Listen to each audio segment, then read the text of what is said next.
We think of killers as people who run from the crime scene, but some of them walk straight back into it, wearing a vest, carrying a radio, pretending to help. A veteran park ranger once told me there's one type of volunteer that makes his skin crawl every single time. Not because they do anything wrong, because they never do anything wrong. And in 20 years of SAR operations, that's the thing that scares him most. My name is Ranger Dale Merritt. I worked search and rescue in the Cascades for 19 years.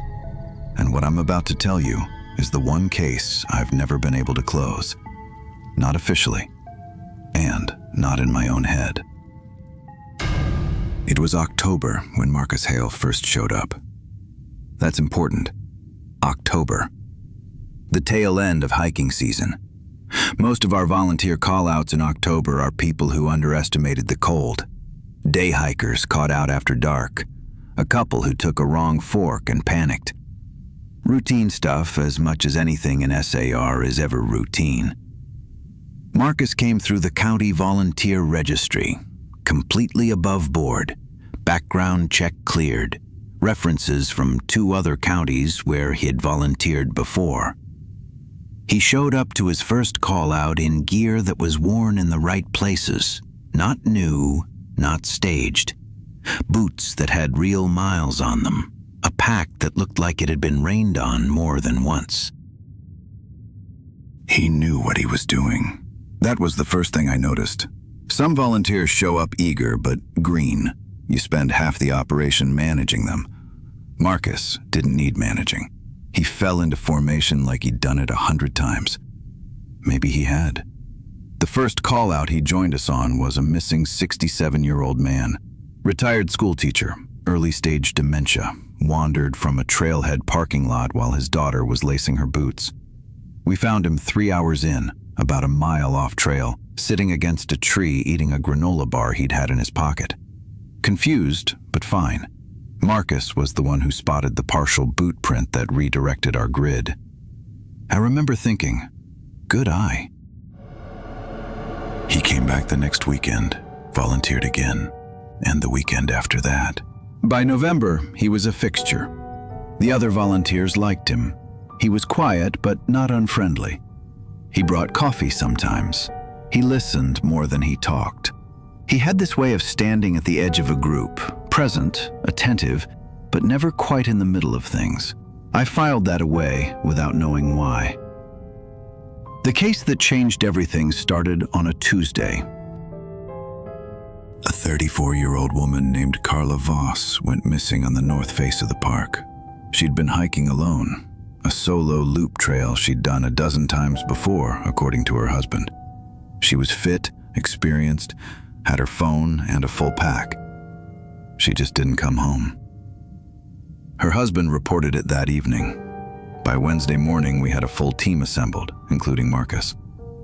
I want to stop here and tell you something about the way experienced SAR workers carry themselves at the start of a search. There's a specific energy, focused, subdued, professional. People go quiet in the right ways. They check their gear. They listen to the briefing. There's weight to it because everyone in that circle knows the statistics. Every hour that passes changes the math. Marcus was quieter than usual that morning. I noticed it, but didn't think much of it. Some people go inward before a difficult operation. I figured he was focused. We split into 4 teams. Marcus was assigned to Team 2 with a woman named Renata, a deputy named Carl, and a newer volunteer named Josh. I was running Team 1 on a parallel grid about 400 meters to the west. About 2 hours in, my radio crackled. Team 2, Marcus's voice.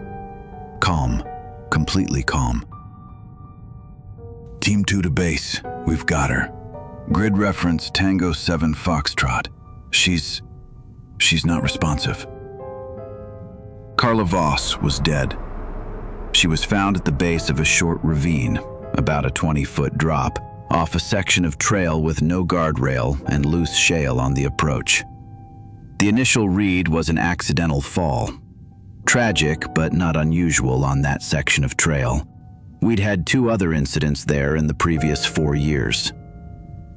I got to the scene about 12 minutes after the radio call. Marcus was standing maybe 10 feet from the body, not looking at it, looking out into the trees. His arms were at his sides. Renata was crouched down, visibly shaken, one hand over her mouth. Carl was on the radio with the coroner. Josh was sitting on a rock with his head down. And Marcus was just standing there, still, quiet, looking at the trees.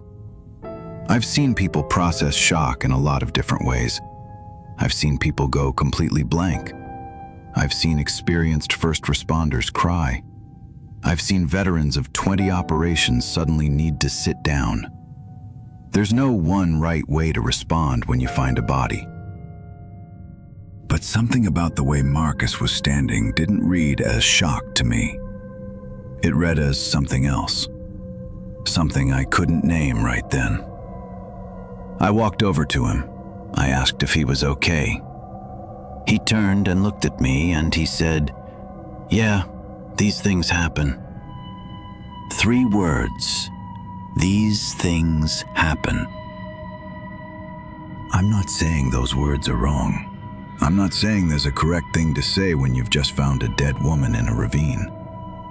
But I've stood next to a lot of people in that moment, and the ones who say these things happen are usually people who've stood in that moment many, many times before.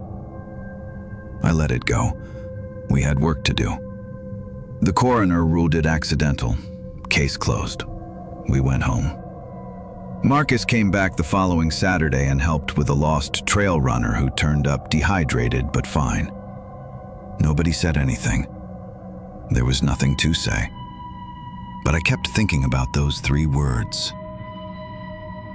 I started going back through the call-out logs. Not because I had any reason to, just a feeling. The kind of feeling you learn to trust after enough years in the field, even when you can't justify it to anyone else. Marcus had been on 11 call-outs in 6 weeks. 11. That's high even for our most dedicated volunteers. Most people come out every 2 or 3 weeks. He was coming out almost every weekend, sometimes twice. Of the 11 call-outs, he had been present for 3 recoveries. 3 times where the subject was found dead rather than alive. That's a higher rate than chance, but our sector had been having a rough season and I couldn't make a number into an accusation. What I could do was look at where each recovery happened. The 3 sites were spread across different sections of the park, different terrain, different trail systems, no obvious geographic cluster. On a map, they looked random. Except I pulled the volunteer sign-in logs from the 2 counties where Marcus had references, called in a favor from a ranger I knew in Kittitas County, asked him to pull their recovery incidents for the past 3 years and cross-reference the volunteer attendance sheets. It took him 2 weeks to get back to me. When he did, his voice was different on the phone, flatter, careful. Marcus had been present for 2 recoveries in Kittitas County, both ruled accidental, both on terrain similar to the sites in my sector. Short drops, loose ground, areas where a stumble reads as a fall and a fall reads as an accident. That's 5 recoveries, 5 call-outs where the subject came home in a bag, out of maybe 40 total call-outs across 3 counties. I want to be precise here because precision matters. I had no physical evidence. I had no witness statements. I had a number, a pattern, and a feeling that had been living in my chest for 6 weeks. That's not enough. That has never been enough for anything. I brought it to my supervisor, laid it out exactly as I've laid it out to you. He listened. He was quiet for a long time. Then he said he would make some calls. Marcus stopped showing up to call-outs the following month. No explanation given. His name just dropped off the registry. I was told, through channels, that the matter had been referred to the state, I was told there was an ongoing review. I was told, and this is the part that has stayed with me, that I should not discuss the specifics with other volunteers or with the families. I never found out what happened next. The review, if there was one, produced nothing I was ever made aware of. No charges, no public statement, nothing in the incident reports that I could find. Marcus Hale, and I've changed the name. I want to be clear about that. I've changed the name. Just vanished from our county, the same quiet way he arrived. Carla Voss's husband still hikes that trail. I've seen him there twice in the years since. I don't know if he knows what I suspected.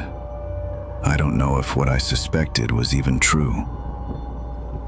That's the thing nobody tells you about this job. Sometimes you don't get an answer. Sometimes you get a pattern and a feeling and a phone call that goes quiet, and then the person in question just disappears, and you're left standing in the same forest, running the same grids, trying to decide how much weight to put on the things you can't prove. I think about Marcus every October, when the new volunteers show up with their worn-in boots and their good eyes and their quiet way of standing at the edge of the group. I watch them. I watch all of them. Because the hardest thing I've learned in 19 years of search and rescue isn't how to find people. It's how to recognize when someone already knows where they are. There's no clean ending to a story like that. No arrest, no confession, no moment where the truth surfaces and everything makes sense. Just a ranger standing in an October forest, watching a name fall off a volunteer registry and wondering what the review actually found and why nobody ever said. That's what makes this kind of story stay with you. It's not the monster you can see. It's the one who shows up every Saturday, the one who brings coffee, the one who finds the body first and then stands just a little too still while everyone else falls apart. The truth is, nobody knows how many times this has happened. The records aren't kept that way. The jurisdictions don't talk. The volunteer sheets get filed and forgotten. And somewhere out there, in some county database, there might be a pattern that nobody has looked at closely enough yet. Or maybe someone has, and decided to stay quiet. Watching from somewhere dark and quiet tonight? Drop where you're watching from below. And if these stories stay with you, consider subscribing. Sleep well, if you can.